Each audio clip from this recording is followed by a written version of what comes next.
मेरी बीवी बहुत बीमार है पंडित जी। धर्म सिंह ने पंडित से कहा।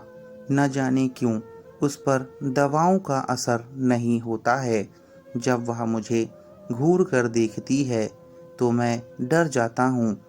तुम्हारी बीवी कब से बीमार है? पंडित ने पूछा। लगभग महीने भर से। पहले तुम मुझे अपनी बीवी से मिलवाओ, तभी मैं यह बता पाऊंगा कि वह बीमार है या उस पर किसी भूत का साया है। मैं अपनी बीवी को कल सुबह ही दिखा दूंगा। इतना कहकर धर्म सिंह चला गया। पंडित भूत प्रेत के नाम पर लोगों को बेवकूफ़ बनाकर पैसे ऐंठता था। इसी धंधे से उसने अपना घर भर रखा था। अगली सुबह धर्म सिंह के घर पहुंचकर पंडित ने कहा, अरे भाई धर्म सिंह, तुमने कल कहा था कि तुम्हारी बीवी बीमार है, जरा उसे दिखाओ तो सही। धर्म सिंह अपनी बीवी कविता को अंदर से ले आया और उसे एक कुर्सी पर बिठा दिया। पंडित ने उसे देखते ही पैसा ऐंठने का अच्छा हिसाब किताब बना लिया। कविता के बाल बिखरे हुए और कपड़े काफ़ी गंदे थे। उसकी आंखें लाल थीं और गालों पर पीलापन छाया था। जो भी उसके सामने जाता वह उसे ऐसे देखती मानो खा जाएगी। पंडित कविता की आंखें देखकर बोला, अरे धर्म सिंह, मैं देख रहा हूँ कि तुम्हारी बीवी पर बड़े भूत का साया है।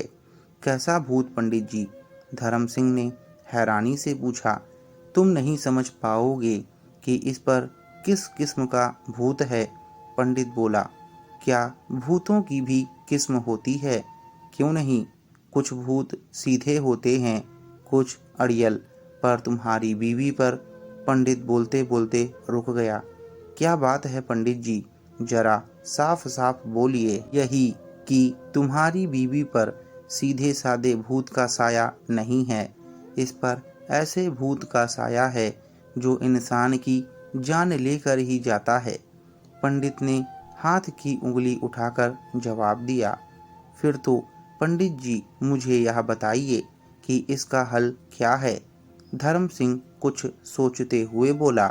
पंडित ने हाथ में पानी लेकर कुछ बुदबुदाते हुए कविता पर फेंका और बोला, बता, तू कौन है? यहाँ क्या करने आया है? क्या तू इसे लेकर जाएगा? मगर मेरे होते हुए तू ऐसा कुछ नहीं कर सकता। पंडित जी, आप किससे बातें कर रहे हैं? धर्म सिंह ने पूछा। भूत से, जो तेरी बीवी पर चिपटा है। होठों से उंगली सटाकर पंडित ने धीरे से कहा। क्या भूत बोलता है? धर्म सिंह ने सवाल किया। हाँ, भूत बोलता है, पर सिर्फ हमसे, आम आदमी से नहीं। तो क्या कहता है यह भूत? अभी तो कुछ नहीं।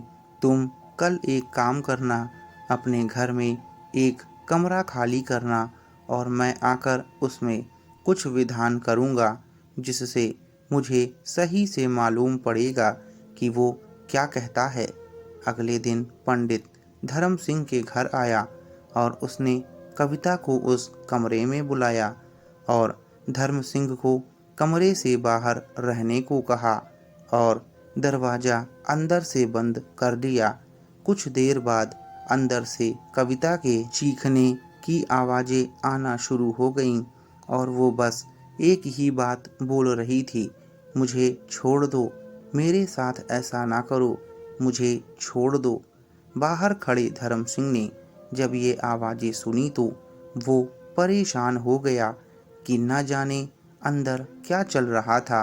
कुछ देर और ऐसे ही आवाज़ें आने के बाद एकदम से आवाज़ें आना बंद हो गईं और पंडित अपनी धोती संभालते हुए बाहर आया। धर्म सिंह ने अंदर झांक कर देखा तो पूरा कमरा अस्त व्यस्त था। उसे कुछ समझ नहीं आया। पंडित ने बाहर आकर कहा कि वह कोई भूत नहीं बल्कि एक जिन्न है जो कुछ चाहता है। धर्म सिंह पूछता है, वह क्या चाहता है? पंडित बोला, वह भेंट चाहता है। कैसी भेंट? तुम्हारी पत्नी के प्राणों की भेंट। यह सुनकर धर्म सिंह चकरा गया। धर्म सिंह ने पूछा कि ये जिन्न कहाँ से आया है? तो पंडित ने कहा, ये सिंगड़ी के मैदान पर का जिन्न है। सिंगड़ी के मैदान के जिन्न की बातें सुनकर धर्म सिंह की आंखें डर के मारे फैल गईं, क्योंकि आज तक सभी ने सिर्फ उसकी बातें सुनी थी, पर आज धर्म सिंह ने इस मुसीबत को अपने घर में देख लिया। धर्म सिंह बोला, मेहरबानी करके कोई इलाज बताएं पंडित जी। पंडित ने कहा कि 11 दिन तक रोज मुझे ऐसे ही तेरी बीवी के साथ अकेले कमरे में झाड़ फूक करनी होगी। क्या तुझे मंजूर है? अपनी बीवी की चिंता में व्याकुल धर्म सिंह ने झट से हाँ कर दिया। पंडित बोला कि कल मैं फिर आऊँगा और तुम अपनी बीवी को तैयार रखना।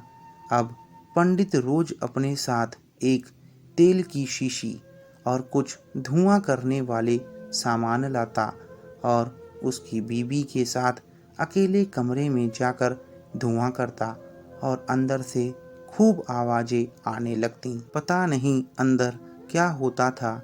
जब भी दरवाज़ा खुलता तो कविता बेहोश और अंदर धुआं धुआं रहता। पंडित के जाने के बाद जब धर्म सिंह अपनी बीवी से कुछ पूछता कि अंदर क्या हुआ है, तो उसे कुछ याद नहीं रहता। ऐसे ही 11 दिन बीत गए। धर्म सिंह अपनी बीवी की चिंता में था और पंडित भी अब कोई बहाना नहीं कर सकता था। पंडित ने कहा कि मुझे जंगल में एक पूजा करनी होगी, जिसमें कि एक मुर्गे की बलि देनी होगी और ये आखिरी पूजा होगी। उसमें करीब 1100 का खर्च आएगा। धर्म सिंह का एक मित्र था और वह बहुत ही समझदार था। धर्म सिंह ने सारी बात अपने दोस्त से बताई तो उसने तुरंत कहा कि ये वही नदी के पार वाला पंडित तो नहीं है? धर्म सिंह ने झट से हाँ कहा। उसके मित्र ने बताया कि ये बहुत बड़ा पाखंडी और ढोंगी है। ये सिर्फ मजबूर लोगों का फायदा उठाता है और उसने तुम्हारे साथ भी यही किया है। पर तुम परेशान ना हो, मैं तुम्हें एक उपाय बताता हूँ। और उसने धर्म सिंह को उपाय बताया। पंडित शाम को सारा सामान ले आया और बोला कि मैं पूजा करने जा रहा हूँ। हालांकि धर्म सिंह ने अपनी बीवी को डॉक्टर से भी दवा दिला दी, पर वह पंडित को भी मौका देना चाहता था। रात को पंडित पूरा सामान लेकर जंगल की ओर चल दिया। हवा के झोंके, झींगुरों का शोर और उल्लुओं की डरावनी आवाजें रात के सन्नाटे को चीर रही थी। पंडित जैसे ही जंगल के पास पहुंचा तो उसी समय वहां 15-20 फुट ऊंचा साया दिखाई दिया। वह कभी छोटा हो जाता तो कभी बड़ा। बहुत डरावनी आवाजें और एक अजीब सा सन्नाटा जंगल में पसरा हुआ था। पंडित यह सब देखकर बुरी तरह घबरा गया।